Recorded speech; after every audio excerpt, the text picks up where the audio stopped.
Fraser to the Flagstaff Gallery. Can you please tell us a little bit about your background with regard to art and how you got involved in being a professional artist?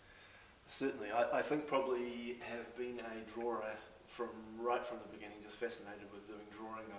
I did it endlessly. I had two painting grandfathers who did watercolours, and one of them used to give us little drawing competitions. We used to have to do charcoal drawings of scuba divers, and whoever did the best one got a chocolate fish or something like that. So somehow it's always been a part of my life. And then I did it all through school, and finally at the end of secondary school I actually gave up doing anything else. I went and told all my teachers individually, one by one, I'm sorry, I'm not coming to your classes anymore, I'm just doing a portfolio for the AUT, for the graphic arts course.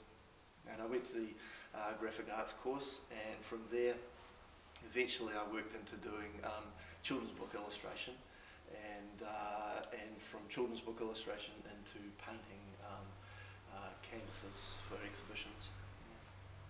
And why do you choose to work in paint? I think just always been primarily interested in 2D images. I love, right from the beginning, I love comic books, I love paintings, I love anything like that. I find it somehow, it's a way that I can best express what I want to express. Yeah. And what is the primary motivation behind your work? I think my primary motivation is probably, I think in the broad range, sort of religious. I think I like to make images, and I put into those images all the things that are going on for me spiritually or in my dreams. I think dream and painting is a really similar sort of thing. So dreams go into my paintings. I take various elements of dream, sort of, you know, like dreaming here and things like that, and I put those in. So I'd say that producing an image containing a story or a narrative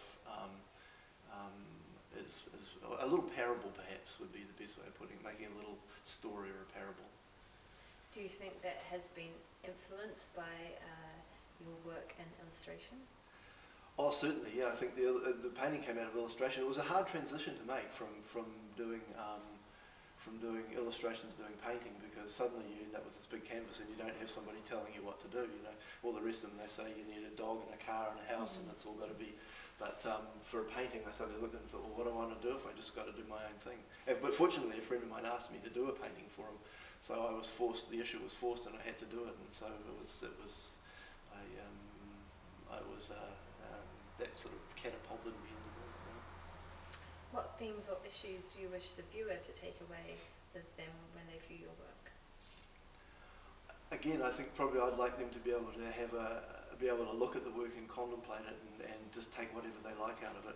Because I've got a reason that I do the paintings, but I know people have bought paintings and have taken an entirely different sort of read out of it. I remember once a guy who'd been quite ill, and he'd recovered, and all the images in the painting, he said, kind of seemed to symbolise his recovery. And I mean, wouldn't want to tell him what you had in mind after he'd said something like that. So I think that if somebody looked at it and used it if it stimulated their imagination and gave them something to contemplate for a while in terms of story and things, because there's a lot of images to sort of contemplate in there. That would be good. And what artists have influenced you most? I love Marc Chagall. He's one of my favourite painters, but same sort of thing. I think he did those very soul-y kind of dreamy paintings. And Odilon Redon, I like his work.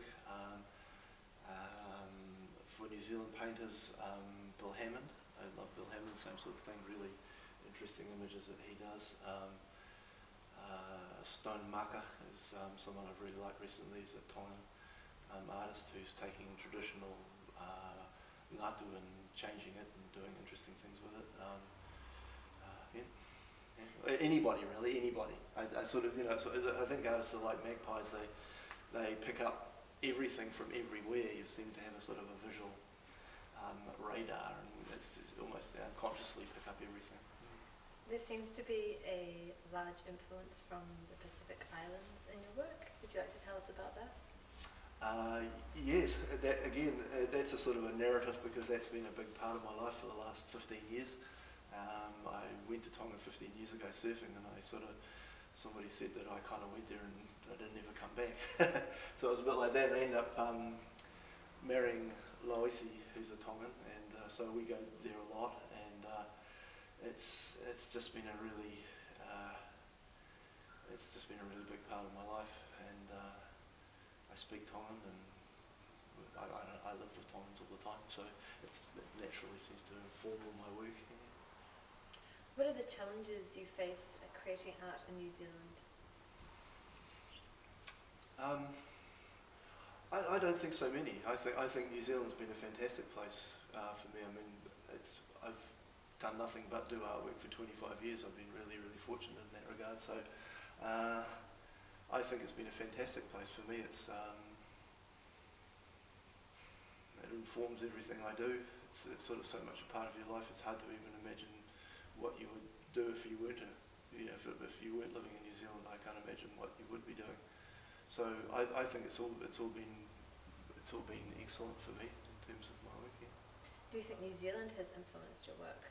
Oh, absolutely, completely. I mean, everything about it. That's the whole trees, your whole psychology of your life, from the beginning until now. It informs your work. I think it's in there, just the trees, the sea, the sea life, everything. So, yeah. I wouldn't know what you would do if you weren't sort of doing New Zealand life. Yeah. What excites you most about going to New York? I think putting up a painting in the middle of sort of like the hub of an art place, like in Europe where all the artists used to gravitate to Paris. You know, everybody wanted to go to Paris because Paris was where everything was happening. I think just the whole excitement of actually sticking a painting on the wall in the middle of somewhere that's just kind of the hot spot of art in the world is totally exciting. Yeah. And what do you hope to bring to the exhibition?